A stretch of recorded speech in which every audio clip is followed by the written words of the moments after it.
Aujourd'hui, petite vidéo sur un questionnaire en recherche, et on va pas parler de psychologie mais de biostatistique.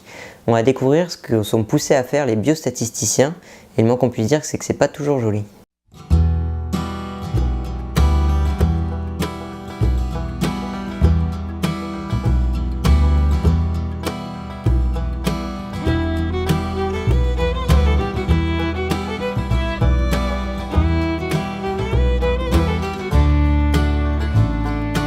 Les auteurs de cette étude, publiée en octobre 2018 dans Annals of Internal Medicine, se sont simplement posé la question suivante.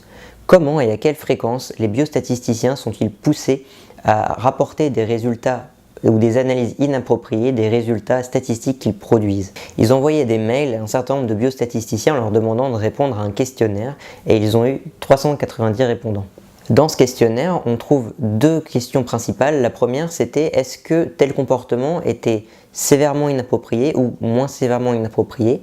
Et le deuxième, c'était à quelle fréquence était-il poussé à avoir ce type de comportement? Alors si on regarde les résultats maintenant, la première colonne correspond à la sévérité des requêtes possibles, la plus sévère étant de falsifier le seuil de significativité et le moins sévère étant de ne pas montrer un graphique car il ne montre pas un effet aussi fort qu'espéré.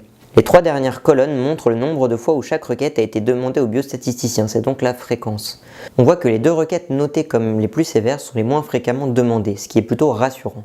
Cependant, on voit au milieu du tableau un grand nombre de requêtes qui ont été demandées à 20 à 30% des statisticiens. 22% des biostatisticiens ont dû enlever des données pour améliorer les résultats par rapport aux hypothèses.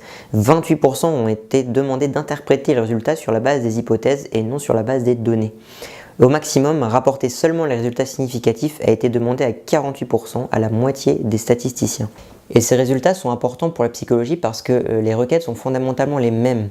Rapporter les résultats significatifs pour augmenter les chances d'être publiés, enlever les résultats qui n'ont rien donné ou les hypothèses qui n'ont rien donné, changer les tests statistiques pour passer le seuil de significativité, tout ça ce sont des requêtes qui peuvent être demandées, voire même encouragées par un employeur ou par une institution. Et c'est le cas même pour des domaines si sensibles que la biostatistique. C'est probablement aussi le cas en psychologie. Sur une note plus positive, je me dis qu'être conscient de ces pratiques, c'est déjà se mettre en moins en partie à lutter contre et à essayer de faire une recherche plus propre. Voilà, si vous avez aimé, vous pouvez mettre un pouce bleu, vous abonner à la chaîne ou encore cliquer sur la cloche pour être tenu au courant des nouvelles vidéos. Merci.